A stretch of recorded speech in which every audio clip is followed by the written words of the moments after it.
자, 호박을 이제 복사를 하기 위해서 포토샵에서 호박 예제를 가져올 건데요. 열기 누르시고 바탕화면에 있는 실전 포토샵 폴더로 와서 호박은 아마 히읗이니까 제일 끝에 있겠죠? 호박 예제를 열어와 주세요. 자, 그리고 여기 호박을 복사를 해서 여기다가 놓고 싶어요. 그러면은 여기 보면 하나, 둘, 셋, 넷, 다섯, 여섯, 일곱, 여덟, 아홉 번째에 복제 도장 도구라고 있을 겁니다. 자, 요거를 선택하시고 여기 호박에 내가 처음 이제 기준점 되는 위치를 이렇게 마우스로 클릭을 해보면 에러가 뜰 거예요. 무슨 에러인지 한번 볼게요. 복제할 영역이 정의되지 않았으므로 소스점을 정의하려면 Alt 클릭을 하십시오 라고 적혀 있죠. 그래서 복제 도장을 사용할 수 없습니다 라고 뜨는데, 이때 우리가 저번에도 마찬가지로 떴던 거 기억해요? 그래서 복구 브러쉬 할 때도 마찬가지로 Alt 눌러서 클릭을 했듯이 도장 툴에서도 정점이 되는 위치, 내가 기준으로 잡아야 되는 위치에서는 Alt를 누르면서 기준점을 클릭해서 찍어주시고 Alt를 떼는 거예요. 그 다음에 내가 복사하고자 하는 위치에서 누르면서 끌면은 이렇게 플러스 표시가 된 부분이 복제가 돼서 만들어진다 라고 보시면 되겠습니다.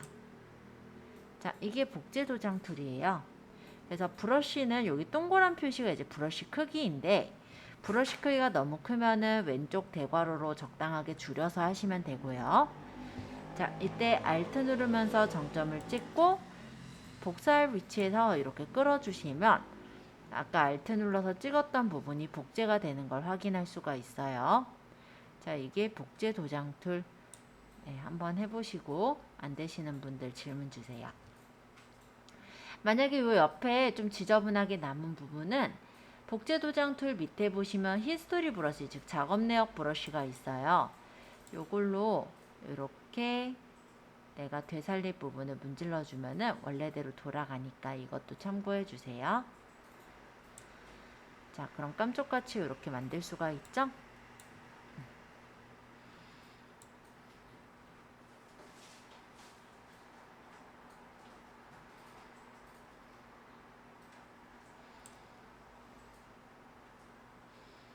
자, 복제 도장 툴 설명드렸습니다.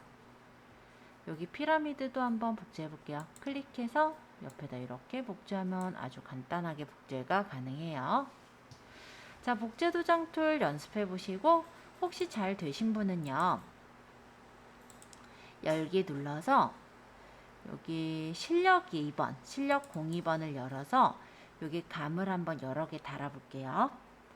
Alt 클릭해서 감을 이렇게 복제하시면 돼요. 어려울 거 없어요. 다른 감도 복제해서 만들면 되겠죠? 그리고 여기 있는 돌멩이를 없앨 때는 깨끗한 요 뭐랄까요, 잔디밭 부분을 Alt 눌러서 클릭한 후에 잔디밭으로 입힌다고 생각하시면 됩니다. 어려울 거 없으니까 한번 아까 호박 예제 잘 되신 분은 실습 공유 파일을 열어서 여기 감나무의 감을 더 많이 풍성하게 만들어 보시고 여기 돌멩이도 없애 보세요. 일단 이 부분까지 막히신 부분 있으면 질문 받고 그 다음 이어서 볼게요. 자, 아까 여기 도장 툴을 복사하는 거를 했어요. 근데 여기 있는 감을 우리가 복사를 하기 위해서 Alt 누르고 클릭을 했고요. 입힐 때 이렇게 끌어서 그렸을 거예요. 그쵸? 그리고 다른 감도 복사를 해오는 걸로 했었는데 이 감만 계속해서 복사를 하고 싶을 때는 위에 옵션의 정렬을 풀어주시면 그때는 그 감만 계속해서 복사를 하게 됩니다. 그래서 이거 정렬 방식에 따라서 이렇게 좀 달라지는 부분이니까 참고해 두시면 좋을 것 같아요. 만약에 이게 체크가 돼 있을 때는 만약 다른 부분을 끌면 다른 부분이 이게 복사가 되죠. 왜냐면 기준점이 달라지니까. 근데 이게 체크가 풀려져 있으면은 아까 찍은 부분이 기준점으로 계속 남아 있어요. 마우스를 떼면 다시 이렇게, 또 떼면 이렇게, 이런 식으로. 그래서 처음부터 얘기하면 좀 헷갈리실 것 같아서 일부러 얘기를 안 했었고요. 지금은 어느 정도 개념이 익혀졌다면 정렬도 한번 풀어서도 연습해 보시고 다시 정렬을 체크해서도 보시고 이렇게 한번 비교해 보시면 좋을 것 같아요. 해서 일단은 이거 실력 공유는 닫으시고 저장 안 할게요. 새로 만들기를 해서 일단은 사이즈는 1000에 1000픽셀짜리 사이즈를 열까요? 1000에 1000픽셀. 해상도 72로 그대로 제작할게요. 그럼 이런 식으로 지금 창이 나왔어요. 자, 일단은 우리가 브러쉬는요, 도장 툴 바로 위에 있는 게 브러쉬 도구예요. 자, 이거를 선택하시고 브러쉬를 이제 고를 건데, 브러쉬의 색깔은 정경색을 따라갑니다. 그래서 이 밑에 보시면 여기 종이 두 개가 겹쳐져 있는 모양이 보일 텐데, 요 앞쪽에 있는 게 전경색, 이 뒤에 있는 게 배경색이라고 해요. 그럼 여기 전경색을 클릭하시고 일단 색깔을 설정하실 때는 여기서 색상 바가 있죠. 여기 색상 스펙트럼에서 마음에 드는 색상 톤을 찍으신 다음에 원하시는 색깔을 여기서 클릭해서 선택하시면 여기 새 색깔로 보일 거예요. 이렇게 해서 확인하시면 색깔을 설정할 수 있어요. 저는 파란색을 설정을 해볼게요. 그럼 이렇게 파란색 톤으로 가서 여기서 만약 연한 파란색을 원하면 이런 부분을 찍으면 되는 거고, 진한 파란색을 원하면 이 밑에 여기 진한 부분을 찍으면 이렇게 색깔이 가져와지는 거예요. 저는 순색의 파란색을 원하니까 이쯤을 찍으면 이렇게 색깔이 선명한 파란색, 이런 색깔이 가져와졌죠. 자, 이렇게 하고 확인하시면 돼요. 아니면 요 RGB나 이런 값들을 입력해가지고 값을 가져오는 경우도 있어요. 근데 그 경우는 완전히 똑같은 색을 맞출 때의 경우고, 지금은 그냥 눈대중으로 비슷한 색깔을 설정하면 되니까 원하시는 색깔을 스펙트럼에서 고른 후에 색상을 찍어주시면 됩니다. 확인 누를게요. 자, 제 브러쉬가 엄청 크네요. 그쵸? 여기 위에 보면 옵션에 브러쉬의 크기가 보이는데 지금 이 원이 크기예요. 지금 400포인트로 되어 있대요. 자, 오른쪽 마우스 버튼 누르면 이렇게 크기랑 경도를 설정할 수가 있어요. 크기를 한 10픽셀 정도 할게요. 그리고 경도라는 건 뭐냐면 단단한 정도죠. 그래서 경도가 높으면은 가장자리가 선명한 원이 되는 거고요. 경도가 낮으면 가장자리가 부드러운 원이 됩니다. 여기서 직접 고르셔도 돼요. 자, 만약에 경도를 제가 100으로 했을 때 여기다 이제 선을 그려볼게요. 자, 선이 잘 그려지는 게 보이죠? 근데 막상 이렇게 드로잉으로 그리려고 그러면 선이 삐뚤빼뚤하게 그려지는 건 사실인 것 같아요. 그럼 똑바로 선을 그리려면 어떻게 하느냐? Shift를 누르시면서 선을 그려주시면 똑바르게 선을 그릴 수가 있습니다. 찍고 Shift 누르고 드래그 이렇게. 자, 오른쪽 마우스 버튼 눌러서 다시 이번엔 경도를 0으로 맞춰놓고 또 해볼게요. 0이라는 거는 부드러운 원을 말해요. 가장자리가 부드럽게 가져와줄 거예요. 한번 다시 끌어볼게요. 자, 아까 위에 그린 선과는 달리 가장자리가 부드럽게 그려지는 거 보이시죠? 이게 이제 경도가 0인 부드러운 원이 되겠고, 경도가 100은 선명한 원이라고 보시면 됩니다. 그리고 브러쉬를 제가 오른쪽 마우스 버튼 눌러서 이렇게 조절을 했지만 실제 아까 전하고 똑같이 왼쪽 대괄호는 브러쉬를 작게 하는 거고요. 오른쪽 대괄호는 브러쉬를 크게 하는 거니까 그거는 그렇게 참고해 주시면 될 것 같아요.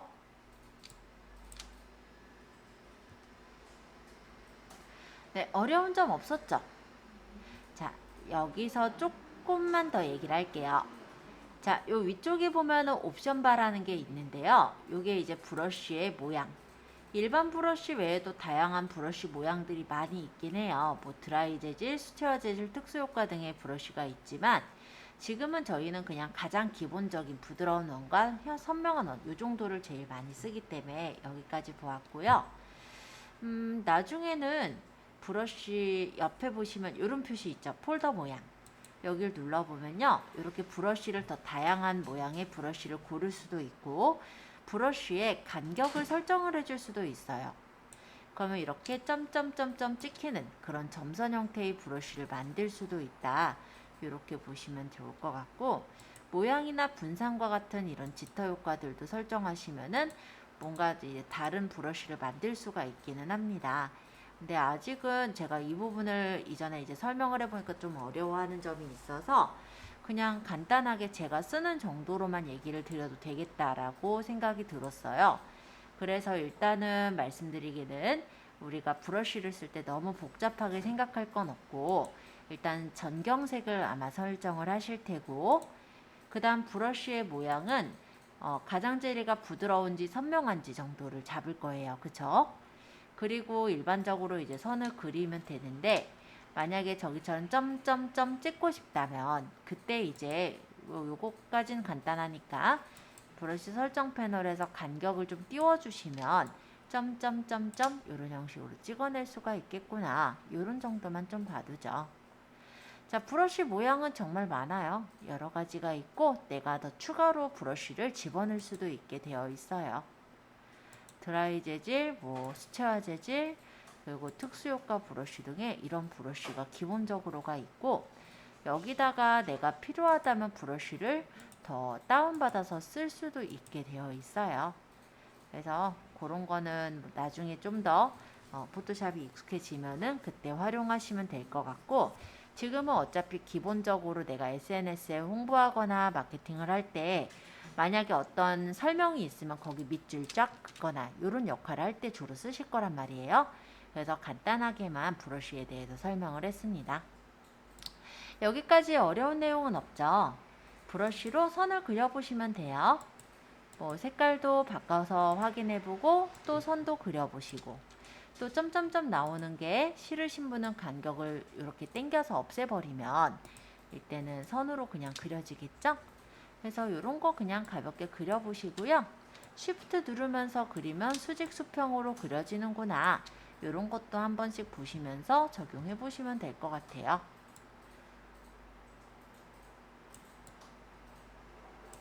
그래서 이런 식의 어떤 별표를 하거나 아니면은 아이 볼에다가 이렇게 볼터치를 하거나 이럴 때 가끔 우리가 브러쉬를 쓰실 거거든요. 그래서 간단하게는 그렇게 활용을 하실 거라서 일단 그 정도가 가능하게만 익혀두시면 될 것 같아요. 자, 질문사항 받고 그 다음 거로 넘어갈게요. 다음 거. 이번에 설명을 할 거는요. 부드러운 그레디언트 요가로 세련미 살리기 라는 부분인데요. 예제는 그라디언트라고 되어 있는 예제를 가져올게요. 파일 열기에서 그라디언트라고 되어 있는 포토샵 파일을 열어오도록 하겠습니다. 이 예제에는 이렇게 파리즈라는 그림과 백그라운드라는 이 두 가지 레이어로 되어 있는데요. 파리즈는 눈 모양을 가려보면 이렇게 백그라운드 위에 올려져 있고요. 백그라운드의 눈 모양을 가려보면 파리즈는 이렇게 배경이 없는 이미지로 되어 있는 걸 볼 수가 있어요. 그래서 이 이미지를 열어주신 후에 제가 이어서 이제 전경색, 배경색으로 채우는 거, 그리고 그라데이션 넣는 거, 이런 것들을 설명드릴게요. 자, 우리가 여기 전경색을 클릭하면은 전경색의 색깔을 바꿀 수가 있고, 여기서 마음에 드는 색깔을 하나 골라서 색상을 원하시는 색상으로 놓고 확인해 보도록 하겠습니다. 그리고 이 밑에는 배경색이라고 하죠. 이 배경색도 한번 클릭해서 색상을 마음에 드는 색깔 한 개를 골라서 확인해 볼게요. 저랑 똑같은 색을 고를 필요는 없어요. 자, 어쨌든 저는 너무 안 튀나? 좀 색깔을 좀 튀는 걸로 골라봐야지. 저는 그래서 전경색은 분홍색, 배경색은 녹색으로 일단 설정을 해보았는데요. 여러분들 여기 레이어가 백그라운드가 선택이 되어 있나요? 선택이 되어 있게 해주신 상태로 진행할게요. 클릭하시면 이렇게 까맣게 선택됐죠? 이 상태로 합니다. 만약에 이 파리즈 배경을 내가 분홍색으로 색깔을 칠하고 싶다라고 한다면 이 전경색으로 색깔을 칠할 때는 Alt를 누르시면서 딜리트를 누르면 돼요. 네, 한 번에 안 칠해지면 딜리트 두 번 누르시면 채워질 거예요. 그리고 이 밑에 있는 게 배경색이랬죠? 내가 만약에 이 밑에를 배경색으로 색깔을 채우고 싶을 때는 컨트롤을 누르시면서 딜리트를 누르시면 배경색으로 색깔이 채워집니다. 그래서 전경색으로 색을 채울 때는 Alt 딜리트, 배경색으로 색깔을 채울 때는 컨트롤 딜리트를 누른다. 이렇게 좀 기억을 해주시면 좋을 것 같습니다. 자, 그리고 여기 보시면 이런 표시가 하나 보일 건데요. 요거는 뭐냐면 전경색과 배경색을 서로 바꿔주는 거예요. 그래서 내가 만약에 전경색과 배경색을 서로 바꿔서 색깔을 칠해야 될 땐 여기 있는 요 화살표를 눌러서 전경과 배경의 색깔을 바꿀 수가 있고요. 그리고 요 옆에 보면은 까만색 사각형 밑에 흰색 사각형이 겹쳐져 있죠? 요거는 포토샵이 기본적으로 전경색은 까만색, 배경색이 흰색으로 되어 있기 때문에 원래대로인 전경색, 까만색, 배경색, 흰색으로 바꿀 땐 여기를 누르시면 여기 있는 색깔이 까만색에 흰색으로 설정이 된다라는 거예요. 자, 한번 적용해 보시면서 질문 받을게요. 혹시 적용 다 해보신 분은 저처럼 전경색과 배경색을 마음에 드는 색깔로 일단 세팅을 다시 해주세요. 자, 이번엔 그라디언트로 색상을 입혀볼 건데 브러쉬 툴에서는 하나, 둘, 셋, 네 번째 위치에 있네요. 그레디언트 도구라고 되어 있는 거를 눌러주시면 돼요. 지금 보니까 색상 간의 점진적인 혼합 만들기라고 설명이 나오는데 그라디언트를 누르고 여기는 이제 그라디언트 색상이에요. 여기 옵션 바에 그라디언트 색깔 있는 부분에 여기 화살표를 눌러보시면 이렇게 그라디언트가 보여지는데요. 이 첫 번째 거는 전경색과 배경색 그라디언트고 두 번째는 전경색의 트랜스퍼런트, 그러니까 투명한 그라디언트. 나머지는 원래 기존에 있는 그라디언트라고 생각하시면 됩니다. 그래서 지금 여기 첫 번째 있는 그라디언트를 골라볼게요. 얘는 전경색과 배경색으로 채우는 그라디언트예요. 이렇게 선택을 하시고 여기서 왼쪽에서부터 오른쪽으로 끌어보면은 이쪽에 있는 게 시작색, 이쪽에 있는 게 끝색이거든요. 그래서 시작색에서부터 끝색으로 이렇게 색깔이 채워지는 걸 볼 수 있어요. 이때 채우실 때는 내가 밑에서 위로 끌든 위에서 밑으로 끌든 뭐 얼마만큼 끄느냐에 따라서 이 디자인이 좀 다르게 보일 거거든요. 시작점에서부터 끝점까지의 색깔이 채워진다라고 생각하시면 되고 여러 번 끌어보시면서 확인해 보도록 하겠습니다. 자, 여기서 이번에는요. 여기 옵션 바를 조금 더 볼게요. 요 첫 번째 있는 요 모양 옵션은 선형 그라디언트라고 해요. 그래서 시작 부분에서 끝 부분까지 이렇게 선형으로 그라디언트가 들어가는 거라면 요 두 번째 있는 옵션은 원형 그라디언트예요. 그래서 가운데서부터 이렇게 바깥쪽으로 끌어보면 가운데 쪽이 시작색, 바깥쪽이 끝색으로 채워집니다. 만약에 이게 서로 바뀌게 하려면 이 옵션 바에 반전이라고 보이죠? 요걸 누르면 시작색이 파란색, 끝색이 저는 분홍색이 되면서 반전이 되는 걸 확인할 수가 있어요. 자, 반전은 시작색과 끝색을 바꿔주는 거예요. 그 다음 요거는 우리가 앵글형, 각진 그라디언트라고 하는데요. 이렇게 중심에서부터 다시 끌어보면은 이렇게 색깔이 원뿔 형태로 채워진 것 같은 그런 느낌을 주죠. 그리고 요거 네 번째 있는 거는 반사 그라디언트라고 해서 한쪽 방향으로 이렇게 그라디언트를 넣으면 반대쪽에도 똑같은 방향의 그라디언트, 반대 방향의 그라디언트가 들어가는 걸 볼 수가 있고요. 여기 다섯 번째 있는 얘는 다이아몬드형 그라디언트. 그래서 그라디언트 종류들이 되게 다양하니까 참고로 보시면 좋을 것 같아요. 자, 여기까지 일단 설명을 드렸고 다시 여기 옵션 바에 여기 사진 있는 데를 클릭해 볼게요. 여기 지금 그림 물감 여기 색깔 있는데 자, 이렇게 찍어 보시면은 이렇게 그라디언트 편집기로 들어와요. 그래서 여기 그라디언트의 컬러 피커를 따닥해서 내가 원하는 색깔을 넣을 수도 있고 또 중간에 내가 그라디언트를 추가하겠다 하면은 그라디언트 여기 스펙트럼 쪽에 마우스를 가져가 보면 손가락 표시가 떠요. 이때 클릭하면 이렇게 추가해서 색깔을 다른 색깔을 또 넣을 수도 있습니다. 그죠? 만약에 필요 없는 색깔은 마우스를 누르면서 밖으로 끌어내버리면 없어지니까 참고해 보세요. 그리고 이렇게 색깔을 넣었을 때 어떤 컬러 피커가 선택이 되어 있으면 양쪽에 이렇게 마름모가 보이는데요. 이 마름모는 색상이 퍼지는 정도를 뜻해요. 그래서 내가 색깔이 좀 덜 퍼지게 할 거면 이런 식으로 마름모의 위치를 조절을 해주시면 됩니다. 만약에 이거를 내가 여기도 똑같이 놓고 싶다. 그럼 이 컬러 피커를 포토샵에서 복사는 Alt죠. Alt 누르면서 끌어서 이렇게 복제를 할 수도 있어요. 그래서 이런 식으로 내가 원하는 어떤 색깔을 만들어 놓고 확인을 누른 채로 끌어보면은 이런 식으로 내가 원하는 대로 모양이 나오는 것도 아마 확인해서 보실 수 있을 거예요. 어렵진 않으니까 간단히 한번 확인해 보시고